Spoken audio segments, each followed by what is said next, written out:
തീർച്ചയായിട്ടും എനിക്ക് തോന്നുന്നു ലോകത്തിലെ ഏറ്റവും ഉത്തരവാദിത്തപ്പെട്ട ഒരു ജോലിയാണ് പാരന്റിങ് എന്ന് പറയുന്നത്. ഇപ്പോൾ ഞാൻ പൊതുവെ ചോദിക്കുന്നൊരു കാര്യം, ഒരു മനുഷ്യൻ രണ്ട് രീതിയിലാണ് വളരുന്നത്, അവൻ്റെ നേച്ചറും നർച്ചറും. ഇപ്പം ചില കുട്ടികൾക്ക് ജന്മവാസനയായിട്ട് അവരുടെ നേച്ചർ നല്ലതായിരിക്കും, മറ്റു പലതും നർച്ചറിങ് ആണ്.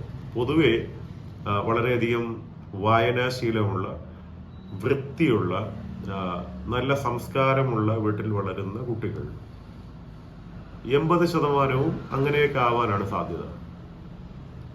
അല്ലാത്ത വീട്ടിലെ കുട്ടികൾ വളരെയധികം സംസ്കാരമുള്ളവരായിട്ട് വളരുന്ന ചില എക്സെപ്ഷൻസ് ഉണ്ട്. പക്ഷെ പൊതുവെ വളരെ നന്നായിട്ട് സംസ്കാരത്തോടു കൂടി പെരുമാറുന്ന ഒരു വീട്ടിലെ കുട്ടിയാണെങ്കിൽ ആ കുട്ടിക്ക് മിക്കവാറും അങ്ങനെ ആവാനുള്ള സാധ്യത ഉണ്ട്. ഞാൻ എപ്പോഴും പറയുന്നത് പോലെ കുട്ടികൾ എപ്പോഴും നമ്മൾ ഏത് സാഹചര്യത്തിലാണോ ജീവിക്കുന്നത് ആ സാഹചര്യത്തിനെ കോപ്പി ചെയ്യും. ഇപ്പോൾ ചില സ്കൂളുകളിൽ പോകുമ്പോൾ കുട്ടികളുടെ പേഴ്സണാലിറ്റി മാറാറുണ്ട്, അവിടുത്തെ എൻവയോൺമെന്റ് ഡിഫറെന്റ് ആകുമ്പോൾ. അപ്പോൾ ഇതൊരു വലിയ വിഷയമാണ്. അപ്പോൾ മക്കൾ വളരുന്ന സാഹചര്യം എന്ന് പറയുന്നത് വളരെ പ്രധാനമാണ്. നമ്മൾ എങ്ങനെ ജനിക്കുന്നു, എവിടെ ജീവിക്കുന്നു എന്നുള്ളത് വളരെ പ്രധാനമാണ്. ഇപ്പൊ രണ്ടും പാരന്റിങ്ങിനകത്ത് ഏറ്റവും പ്രധാനമാണ്. ഇപ്പൊ എങ്ങനെ ജനിക്കുന്നു എന്ന് ചോദിക്കുമ്പോൾ ഒരു കുട്ടിയുടെ പല അഭിരുചികളും ഇന്റലിജൻസും ഒക്കെ ജന്മവാസനയായിട്ട് കിട്ടുന്നതാണ്. ഇപ്പം വളരെ നല്ല IQ ഒക്കെ ഉള്ള കുട്ടി ജന്മനാ തന്നെ അത് കിട്ടുന്നതാണ്. പിന്നെ നമുക്ക് ഒരുപാട് ട്രെയിനിങ് ഉണ്ട്, നമുക്കില്ലാത്ത പല മേഖലകളെ നമുക്ക് വളർത്തിയെടുക്കാൻ സാധിക്കും. അപ്പോൾ ഈയിടയ്ക്ക് ഞാൻ കണ്ട ഒരു മോഹൻലാലിൻ്റെ ഒരു നല്ല ഒരു വീഡിയോ ഉണ്ട്. അപ്പോൾ അതിനകത്ത് അദ്ദേഹം പറഞ്ഞൊരു പോയിന്റ്, പണ്ട് സ്വാമി വിവേകാനന്ദ പറഞ്ഞ ഒരു കൊട്ടേഷനുമായിട്ട് വളരെയധികം കണക്റ്റഡ് ആണ്. അത് സ്വാമി വിവേകാനന്ദ പറഞ്ഞതാണ്, education is the manifestation of perfection that is already in man. Hence the purpose of education should be nothing but to teach them how to concentrate എന്നാണ് പറയുന്നത്. അതായത് വിദ്യാഭ്യാസം എന്ന് പറയുന്നത് നമ്മുടെ ഉള്ളിലുള്ള ഒരു നമ്മുടെ ഉള്ളിൽ തന്നെയുള്ള എല്ലാ കഴിവുകളെയും നമ്മൾ എങ്ങനെയാണോ പുറത്തു കൊണ്ടുവരുന്നത്, അതാണ് വിദ്യാഭ്യാസം. നമ്മളിൽ ഇല്ലാത്തതൊന്നും നമുക്ക് പുറത്തു കൊണ്ടുവരാൻ പറ്റത്തില്ല. നമുക്കിപ്പോൾ ഒരു മരത്തിനെ സംസാരിക്കാൻ പഠിപ്പിക്കാൻ പറ്റില്ല, കാര്യം മരത്തിന് സംസാരിക്കാൻ കഴിയില്ല. അല്ലെങ്കിൽ നമുക്ക് മറ്റൊരു വസ്തുവിനെ നമുക്ക് മനുഷ്യൻ ചെയ്യുന്നൊരു പ്രവൃത്തി ചെയ്യിക്കാൻ പറ്റില്ല, കാര്യം അതിൻ്റെ ഉള്ളിൽ അത് ഇല്ല. അപ്പോൾ മനുഷ്യന്റെ ഉള്ളിൽ ഏകദേശം എല്ലാം ഉണ്ട്, അതുകൊണ്ടാണ് അത് നമുക്ക് പ്രദർശിപ്പിക്കാൻ പറ്റുന്നത്. അതിനെ മോഹൻലാൽ പറഞ്ഞത് വളരെ മനോഹരമായിട്ട് ഇങ്ങനെയായിരുന്നു. അദ്ദേഹം വളരെയധികം പൗരുഷഭാവമുള്ള സിനിമകൾ അഭിനയിച്ചിട്ടുണ്ട്. ഇപ്പം ഒരു പക്ഷേ അത് ദേവാസുരം പോലെയുള്ള, അല്ലെങ്കിൽ യാറാം തമ്പുരാൻ പോലെയുള്ള, അങ്ങനെയുള്ള വളരെയധികം പൗരുഷമുള്ള സിനിമകൾ. രാജ്യശില്പി പോലത്തെ സിനിമകളിൽ ശിവതാണ്ഡവം, അത് പുരുഷന്റെ നൃത്തം എന്നാണ് പറയുന്നത്. അപ്പം താണ്ഡവം പോലെയുള്ള നൃത്തങ്ങൾ അവതരിപ്പിച്ചിട്ടുണ്ട്. നേരെ മറിച്ച് ഇട്ടിമാണി പോലത്തെ സിനിമയിൽ മാർഗംകളി അവതരിപ്പിച്ചിട്ടുണ്ട്. പിന്നെ കമലതളത്തിൽ വളരെ ലാസ്യപ്രധാനമായിട്ടുള്ള നൃത്തങ്ങൾ അവതരിപ്പിച്ചിട്ടുണ്ട്. വാനപ്രസ്ഥത്തിൽ കഥകളി അവതരിപ്പിച്ചിട്ടുണ്ട്. പൂതനാമോക്ഷമൊക്കെ അവതരിപ്പിച്ചിട്ടുണ്ട്.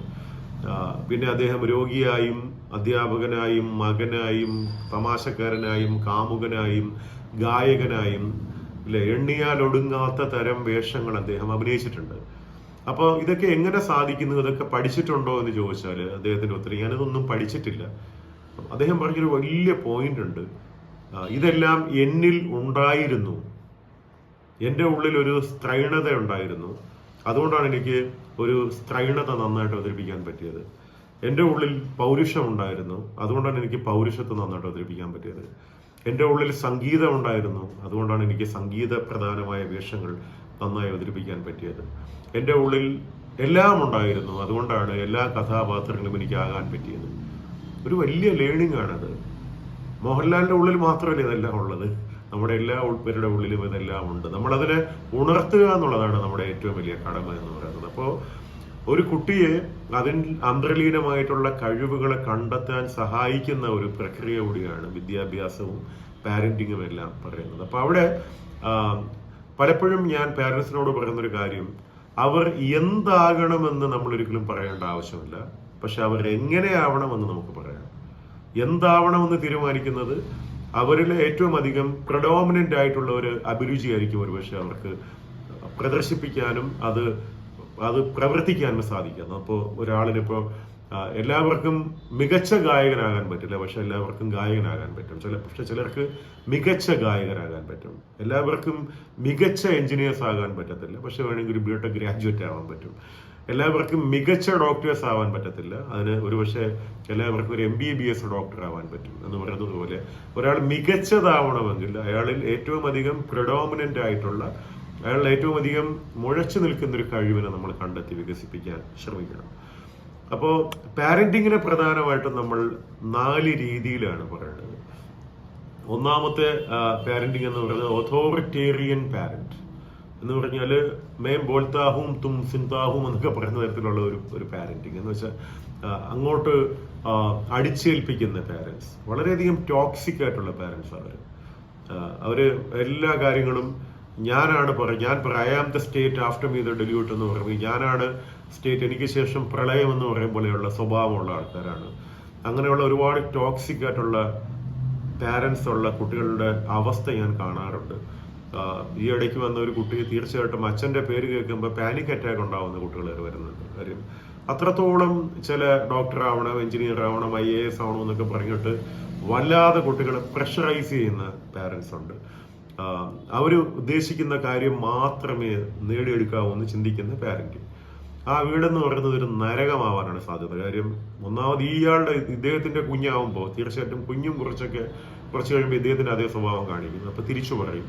പിന്നെ അച്ഛനും മക്കളും തമ്മിൽ, അമ്മയും മക്കളും തമ്മിൽ വളരെയധികം വലിയ ഫൈറ്റ് ഉണ്ടാവും. ഒരു നരകമായി ആ വീട് മാറും. അതാണ് ഈ ഓഥോറിറ്റേറിയൻ പാരന്റ്സിന്റെ ഒരു പ്രശ്നം. പിന്നെയുള്ളത് ഓഥോറിറ്റേറ്റീവ് പാരന്റ്സ് ആണ്. അത് അവര് നിയമങ്ങളുണ്ടായിരിക്കും. ഒരു കുട്ടികൾ ഇത്ര മണിക്ക് എഴുന്നേൽക്കണം, ഇത്ര മണിക്ക് ഉറങ്ങണം, ഇത്ര സമയം മൊബൈൽ ഫോൺ ഉപയോഗിക്കാൻ പാടുള്ളൂ, ഇന്ന രീതിയിൽ പഠിക്കണം എന്നൊക്കെ പറയുന്ന നിയമങ്ങൾ ഉണ്ടാക്കുന്ന പാരന്റ്സ്. എന്നാൽ വളരെയധികം ഫ്രണ്ട്ലിയുമായിരിക്കും. അപ്പോൾ ഫേം ആയിരിക്കും, ഫ്രണ്ട്ലി ആയിരിക്കും. തീർച്ചയായിട്ടും അത് വളരെയധികം എഫക്റ്റീവ് ആയിട്ടുള്ള ഒരു പാരന്റിങ് ആയിട്ടാണ് നമ്മൾ കണക്കാക്കിയിട്ടുള്ളത്. ഏറ്റവും കൂടുതൽ എഫക്റ്റീവ് ആയിട്ടുള്ള പാരന്റിങ് എന്ന് വെച്ചാൽ ഇപ്പൊ വിദ്യാർത്ഥികളുടെ മക്കളുടെ സുഹൃത്ത് ആണോ എന്ന് ചോദിച്ചാലല്ല, എന്നാൽ സുഹൃത്ത് അല്ലേ എന്ന് ചോദിച്ചാലാണ്. നേരെ മറിച്ച് കുറച്ച് ഭയമുണ്ട്, നിയമങ്ങൾ വളരെയധികം കൃത്യമായി പാലിക്കണം. ഒത്തിരി എക്സാമ്പിൾസ് നമുക്ക് പറയാൻ പറ്റും. അപ്പോൾ ചില വീടുകളിൽ ഇപ്പോൾ രാവിലെ 5 മണിക്ക് എഴുന്നേൽക്കണം, പ്രാർത്ഥിക്കണം, അത് കഴിഞ്ഞിട്ട് പഠിക്കണം. ഇത്തരം കാര്യങ്ങളിലൊക്കെ തീർച്ചയായിട്ടും നിഷ്കർഷ ഉണ്ടായിരിക്കും. ശീലങ്ങൾ ഡെവലപ്പ് ചെയ്യുന്നതിൽ പാരന്റ്സ് വളരെയധികം സഹായിക്കും.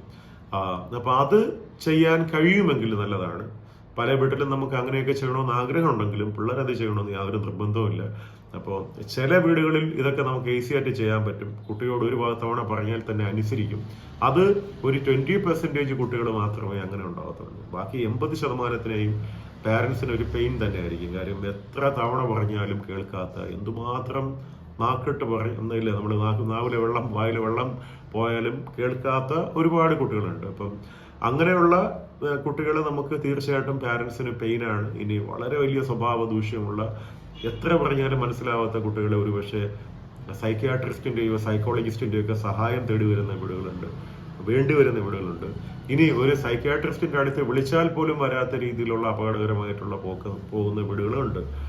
അവിടെ ഒരുപക്ഷെ നമുക്ക് നിയമപാലകരുടെ, പോലീസിന്റെ പോലും സഹായം തേടേണ്ടി വരുന്ന വീടുകൾ വരെ ഉണ്ട്. അപ്പോൾ ഇതിനൊന്നും ഒരു ഡെഫിനിഷനിൽ പറയാൻ പറ്റത്തില്ല. പക്ഷെ പൊതുവെ വലിയ കുഴപ്പമൊന്നുമില്ലാത്ത കുട്ടികളാണെങ്കിൽ ഒരു ഒഥോറിറ്റേറ്റീവ് പാരന്റിങ് എന്ന് പറഞ്ഞാൽ 5 മണിക്ക് എഴുന്നേൽക്കണം, 10 മണിക്ക് ശേഷം മൊബൈൽ ഫോൺ എന്തൊക്കെ കരഞ്ഞാലും തരത്തില്ല, പിന്നെ പരീക്ഷയ്ക്ക് തലേന്ന് ഒരു 8 മണിക്ക് മുമ്പേ പഠിച്ചു തീരണം, ഇങ്ങനെയൊക്കെ പറയുന്ന നിർദ്ദേശങ്ങൾ കൊടുക്കുന്ന പാരന്റ്സ് അത് ചെയ്യുന്ന ഒന്ന് ഫോളോ അപ്പ് ചെയ്യുന്നുണ്ടെങ്കിൽ തീർച്ചയായിട്ടും അവർ നല്ല റിസൾട്ട് ഉണ്ടാക്കും. അല്ലാതെ ഡോക്ടറെ ആകാവൂ, എഞ്ചിനീയറെ ആകാവൂ, വക്കീലെ ആകാവൂ, IAS ആവാവൂ എന്നൊക്കെ പറയുന്നത് അതൊരു തരം വൃത്തികെട്ട പാരന്റിങ് ആണ്. അവർക്ക് ഇഷ്ടമുള്ളതായിക്കോട്ടെ, പക്ഷെ അവരെങ്ങനെ ആയിരിക്കണം, എങ്ങനെ സമൂഹത്തിൽ ബിഹേവ് ചെയ്യണം എന്നുള്ളതൊക്കെ ആ പാരന്റിന് തീർച്ചയായിട്ടും തീരുമാനിക്കാം. അത് നല്ലതുമാണ്. പിന്നെ ഉള്ളത് ഫ്രണ്ട്ലി പാരന്റിങ് ആണ്. വളരെയധികം ഫ്രണ്ട്ലി ആയിട്ടുള്ള പാരന്റിങ്. ഈ ഫ്രണ്ട്ലി പാരന്റിങ് എന്ന് പറയുമ്പോൾ തീർച്ചയായിട്ടും കുട്ടികളുടെ ജീവിതം വളരെയധികം സുഖകരമാവും. പക്ഷെ അതിനൊരു നെഗറ്റീവ് ഇമ്പാക്റ്റ് ഉണ്ടാവാനുള്ള സാധ്യതയാണ് കൂടുതലും ഉള്ളത്. ഇപ്പോൾ ഒരു 80% കുട്ടികൾക്കും പ്രഷർ എന്ന് പറയുന്നത് തീർച്ചയായും അനിവാര്യമാണ്. എന്ത് കാര്യം ചെയ്യാനും കുറച്ച് പ്രഷർ ഇട്ടാൽ മാത്രമേ അവരത് ചെയ്യത്തുള്ളൂ. അപ്പൊ ആ പ്രഷർ ഇടാതെ കുട്ടിയെ നമ്മൾ 100% വിശ്വസിച്ച് ആ കുട്ടി എങ്ങ് ചെയ്തോളൂ എന്ന് വിശ്വസിക്കുമ്പോൾ പലപ്പോഴും കുട്ടിയുടെ ഒരു ഡിസിപ്ലിനിലും കാര്യങ്ങളിലും ഒക്കെ വലിയ കുറവുണ്ടാവാനുള്ള സാധ്യതയുണ്ട്. അപ്പോൾ ഫ്രണ്ട്ലി പാരന്റിങ് നടത്തുന്ന ചില പാരന്റ്സ്, ഇപ്പോൾ കുട്ടി വളരെയധികം അനുസരണശീലമുള്ള കുട്ടിയാണ്, നമ്മുടെ ഉപദേശമൊന്നും ഇല്ലാതെ തന്നെ കൃത്യമായി കാര്യങ്ങൾ ചെയ്യുകയാണെങ്കിൽ you can be very friendly. അല്ലാത്തവരോട് ഫ്രണ്ട്ലി ആയി കഴിഞ്ഞാൽ തീർച്ചയായിട്ടും പണി കിട്ടാനുള്ള സാധ്യതയാണ് ഉള്ളത്. കാര്യം കുട്ടികൾ അത് നനഞ്ഞിടം കുഴിക്കും എന്നൊരു ചൊല്ലുണ്ട്, അവരത് മിസ്യൂസ് ചെയ്യാനുള്ള സാധ്യത ഭയങ്കരമായിട്ടുണ്ട്. അപ്പോൾ ആരോട് ഫ്രണ്ട്ലി ആവണോ എന്നുള്ളത് കുട്ടിയുടെ സ്വഭാവം കൂടി അനുസരിച്ചിരിക്കും. ചിലടത്ത് നമുക്ക് ഫ്രണ്ട്ലി ആയി കഴിഞ്ഞാൽ റിസൾട്ട് നമ്മൾ ഉദ്ദേശിക്കുന്നതിന്റെ വിപരീതമായി മാറാനുള്ള സാധ്യതയുണ്ട്. പിന്നെ ഉള്ളത് വളരെയധികം ഇഗ്നോറിംഗ് ആയിട്ടുള്ള പേരന്റ്. കാര്യം അവർക്ക് അങ്ങനെ ഒരു കുഞ്ഞ് പഠിക്കുന്നുണ്ടെന്ന് തന്നെ ഓർമ്മ കാണത്തില്ല. മറ്റേ അമരം സിനിമയിൽ ഈ മമ്മൂട്ടി ഇങ്ങനെ വളരെയധികം മോളുടെ റിസൾട്ട് എന്താണെന്ന് അറിയാൻ വേണ്ടി ആകാംക്ഷയോടെ പേടിച്ചു വരുന്ന സമയത്ത് പപ്പു പറയുന്ന ഡയലോഗുണ്ട്, എൻ്റെ മോള് 10ാം ക്ലാസ്സിലെ 4 തവണ തോറ്റത് ഞാൻ മെനഞ്ഞാന്ന് അറിഞ്ഞു എന്ന് പറയും പോലെയുള്ള പാരന്റ്. അത്യാവശ്യം ചിലവന് കാശൊക്കെ കൊടുക്കും, അല്ലാതെ കുട്ടി പഠിക്കുന്നുണ്ടോ, ഏത് സ്കൂളിലാണ് പഠിക്കുന്നതെന്ന് പോലും നേരെ ചൊവ്വ അറിയാത്ത തരം പാരന്റിംഗ് ഉണ്ട്. അപ്പൊ അതിൽ നമ്മൾ പാരന്റിംഗ് എന്നല്ല വിളിക്കുന്നത്, മറ്റെന്തോ ഒരു പേര് പറഞ്ഞ് വിളിക്കേണ്ടി വരും. അപ്പൊ സ്വാഭാവികമായിട്ടും അപ്പൊ ഇത്രയും കേട്ടിടത്തോളം നമുക്ക് മനസ്സിലാവുന്ന ഒരു കാര്യം എന്ന് പറയുന്നത്, കൂടുതൽ റിസൾട്ട് ഉള്ളത് ഒതോറിറ്റേറ്റീവ് പാരന്റിങ്ങിനാണ്. അതായത് നിയമങ്ങളുണ്ട് എന്നാൽ ഫ്രണ്ട്ഷിപ്പും ഉണ്ട്, അതിനാണ് കൂടുതൽ റിസൾട്ട് ഉണ്ടാവാനുള്ള സാധ്യത. ഒരു കുഞ്ഞു വളരുമ്പോൾ 4 കാര്യങ്ങൾ വളരണം. ആ കുട്ടിയുടെ ഫിസിക്കൽ എബിലിറ്റി, നല്ല ആരോഗ്യമുള്ള കുഞ്ഞായി വളരണം. ശരീരമാദ്യം ഖലുധർമ്മ സാധനം എന്നാണ് പറയുന്നത്. അപ്പം ആരോഗ്യം വളരെയധികം പ്രധാനമാണ്. അപ്പോൾ അതിന് വളരെ ന്യൂട്രീഷ്യസ് ആയിട്ടുള്ള ബാലൻസ്ഡ് ആയിട്ടുള്ള ഒരു ഫുഡ്, അതിന് ഫുഡ് കഴിക്കാനുള്ള ഒരു സമയം ഒക്കെ നമ്മൾ ക്രമീകരിക്കുമ്പോഴാണ് നമുക്ക് തീർച്ചയായിട്ടും ഒരു ഒതോറിറ്റേറ്റീവ് പാരന്റ് ആവാൻ പറ്റുന്നത്. നമുക്ക് വളരെ കൃത്യമായ ഒരു സമയനിഷ്ഠയൊക്കെ ഉണ്ടാക്കുക, ഡൈനിങ് ടേബിളിൽ ഇരുന്ന് ഫുഡ് കഴിക്കാവൂ എന്ന് നിഷ്കർഷിക്കുക, ഇങ്ങനെയൊക്കെ പിന്നെ ഒരുമിച്ചിരുന്ന് ആഹാരം കഴിക്കുക എന്നൊക്കെ പറയുന്നത് ഒരു ഹെൽത്തി ആയിട്ടുള്ള ഒരു സമൂഹത്തെ ഉണ്ടാക്കാൻ വരെ സഹായിക്കും. അപ്പോൾ ഫിസിക്കൽ കേപ്പബിലിറ്റീസ് കൂട്ടുക എന്ന് പറയുന്നത് ഒരു കുട്ടിയുടെ ഏറ്റവും പ്രധാനപ്പെട്ട കാര്യമാണ്.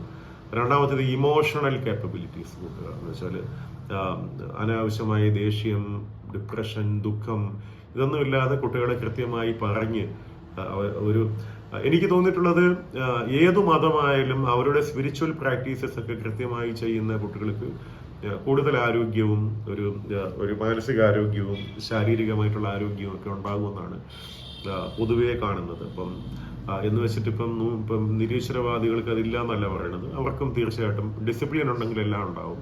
അപ്പോൾ പലപ്പോഴും റിലീജിയസ് പ്രാക്ടീസസ് ഒരാളിന് ഡിസിപ്ലിനോടുകൂടി വളരാൻ സഹായിക്കും. എല്ലാ മതങ്ങളും 5 മണിക്ക് ഉണരാൻ പഠിപ്പിക്കുന്നുണ്ട്.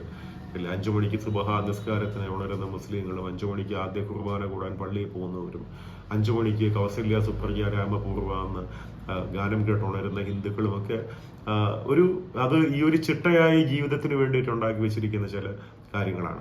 അതൊക്കെ പാലിക്കുന്നത് കൊണ്ട് തീർച്ചയായിട്ടും ഒരു അടുക്കും ചിട്ടയും വൃത്തിയും ഒക്കെ ഉണ്ടാകാനും ഒരു കുട്ടിയുടെ ശാരീരികവും മാനസികവുമായ ആരോഗ്യത്തിനും അത് നല്ലതാണെന്നാണ് എനിക്ക് തോന്നിയിട്ടുള്ളത്. പിന്നെയുള്ളത് കോഗ്നിറ്റീവ് ഡെവലപ്മെന്റ് ആണ്. കോഗ്നിറ്റീവ് ഡെവലപ്മെന്റ് എന്ന് വെച്ചാൽ നമ്മുടെ ബുദ്ധിയെ നമ്മൾ ഉപയോഗിക്കണമെന്നാണ് പറയുന്നത്. ബുദ്ധിയെ ഉപയോഗിക്കണമെങ്കിൽ എന്ത് ചെയ്യണം? വായിക്കണം, അല്ലെ പല ജോലികളും ചെയ്യണം. ഇടത് കൈയും വലത് കൈയും കൊണ്ട് ചെയ്യാൻ പറ്റുന്ന ആംബിഡെക്സ്ട്രസ് ആയിട്ടുള്ള ജോലികൾ പലതും ചെയ്യണം. നമ്മൾ ആക്റ്റീവ് ആയിരുന്നാൽ മാത്രമേ നമ്മുടെ ബ്രെയിൻ ഡെവലപ്പ് ചെയ്യത്തുള്ളൂ. ഇപ്പോൾ ഇന്ന് കൈ കൊണ്ട് എഴുതുന്ന ശീലമൊക്കെ കുട്ടികൾക്ക് കുറവാണ്. അപ്പോൾ കുറച്ചെങ്കിലും എഴുതുക എന്നൊക്കെ പറയുന്നത് നമ്മുടെ ബ്രെയിനിന്റെ ഡെവലപ്മെന്റ് നല്ലതാണ്. വായിക്കുന്നത് നല്ലതാണ്, കളിക്കുന്നത് നല്ലതാണ്. പല പണികളും ചെയ്യുന്നത് കൊണ്ട് തീർച്ചയായിട്ടും you will use all the faculties of your brain എന്നാണ് പറയുന്നത്. അപ്പോൾ കോഗ്നിറ്റീവ് ഡെവലപ്മെന്റ് ഉണ്ടാവണമെങ്കിൽ ഒരു കുട്ടി വളരെയധികം ആക്റ്റീവ് ആവണം. ഒരുപാട് സമയം മൊബൈൽ ഫോണിലൊക്കെ നോക്കിക്കൊണ്ടിരിക്കുമ്പോൾ ഒരു മന്ദതയും ആരോഗ്യമില്ലായ്മയാണ് ഉണ്ടാവുന്നത്. തീർച്ചയായിട്ടും ഫോൺ എന്ന് പറയുന്നത് ഒരു വലിയ ശത്രു തന്നെയാണ്. അപ്പോൾ നമ്മുടെ മക്കളോട് നമ്മളെപ്പോഴും ശത്രു ആവുന്നതും ഫോണിന്റെ പേരും പറഞ്ഞാണെന്ന് എനിക്കറിയാം. നമ്മൾ കുറച്ചുകൂടിയൊക്കെ ശക്തമായി നമ്മൾ ചില നിയമങ്ങൾ ഇമ്പോസ് ചെയ്യണം ഈ കുട്ടികളുടെ ഫോൺ ഉപയോഗത്തിന് എതിരെ. നമ്മളും സ്വയവും അത് ചെയ്യേണ്ട ഒരു ആവശ്യം ഉണ്ട്. അപ്പോൾ കോഗ്നിറ്റീവ് ഡെവലപ്മെന്റിന് വളരെയധികം ഒരു കാര്യം മാത്രമല്ല, വളരെ കൂടുതൽ കാര്യങ്ങൾ ചെയ്യാൻ, കൂടുതൽ ജോലികൾ ചെയ്യാൻ, കൂടുതൽ വായിക്കാൻ, മറ്റു പല കലകളിലും ഏർപ്പെടാൻ, അല്ലേ? ഇപ്പോൾ ഇതെല്ലാം നമ്മുടെ കോഗ്നിറ്റീവ് ഡെവലപ്മെന്റിനെ സഹായിക്കുന്ന കാര്യങ്ങളാണ്. പിന്നെയുള്ളത് സോഷ്യൽ ഇന്റലിജൻസ് ആണ്. ഇന്ന് ലോകത്തിലെ ഏറ്റവും വലിയ ലീഡർഷിപ്പ് ക്വാളിറ്റി ആയിട്ട് കണ്ടിട്ടുള്ളത് പോലും ഒരാളിന്റെ സോഷ്യൽ ഇന്റലിജൻസിനാണ്. ഇന്റർപേഴ്സണൽ ഇന്റലിജൻസിനാണ്. ഒരു സമൂഹത്തിൽ എങ്ങനെ പെരുമാറണമെന്ന് പഠിപ്പിക്കലാണ് ഏറ്റവും പ്രധാനമായിട്ടുള്ള കാര്യം. അത് ഒരു കുട്ടിയുടെ ഒരു വളരെ ഹോളിസ്റ്റിക് ആയിട്ടുള്ള ഗ്രോത്തിനെ അങ്ങേയറ്റം സഹായിക്കുന്നതാണ് ഈ ഒരു സോഷ്യൽ ഇന്റലിജൻസ് വളരുക എന്ന് പറയുന്നത്. ഒരു ഒരു സാഹചര്യം അറിഞ്ഞ് എങ്ങനെ പെരുമാറണം, എങ്ങനെ ഒരാളിനോട് സംസാരിക്കണം എന്നൊക്കെ ഉള്ളത് വീട്ടിൽ നിന്ന് പഠിക്കുന്ന കാര്യങ്ങളാണ്, സ്കൂളിൽ നിന്ന് പഠിക്കുന്ന കാര്യങ്ങളാണ്. അപ്പൊ ഇത് 4 കാര്യങ്ങളും ആ കുട്ടിക്ക് ഡെവലപ്പ് ആവുന്നുണ്ടോ എന്ന് നമ്മൾ വളരെയധികം ശ്രദ്ധിക്കണം. ഒരു കുട്ടിയുടെ ശാരീരിക ആരോഗ്യം, വൈകാരികമായിട്ടുള്ള ആരോഗ്യം, ബൗദ്ധികമായിട്ടുള്ള ആരോഗ്യം, സാമൂഹികമായിട്ടുള്ള ആരോഗ്യം, ഇത് 4ഉം ഒന്നുപോലെ വികസിക്കുമ്പോഴാണ് നമുക്കൊരു നല്ല ഒരു ക്വാളിറ്റിയുള്ള ഒരു കുഞ്ഞിനെ വളർത്താൻ സാധിക്കുക. അപ്പോൾ പാരന്റിങ്ങിനകത്ത് പാരന്റ്സ് ഇതൊക്കെ അറിയുന്നത് നല്ലതായിരിക്കണം. വേണമെങ്കിൽ പ്രൊഫഷണൽ സഹായം നിങ്ങൾക്ക് തേടാൻ സഹായിക്കും. അപ്പോൾ ഈ വീഡിയോ നിങ്ങൾക്ക് ഉപകാരപ്പെട്ട് കാണുമെന്ന് വിശ്വസിക്കുന്നു. തീർച്ചയായിട്ടും കണ്ടെങ്കിൽ മറ്റുള്ളവരുമായിട്ട് പങ്കുവയ്ക്കൂ. നമുക്ക് മറ്റൊരു വീഡിയോയുമായി വീണ്ടും കാണാം. Praveen Kamalamma now signing off. Thank you so much for watching me.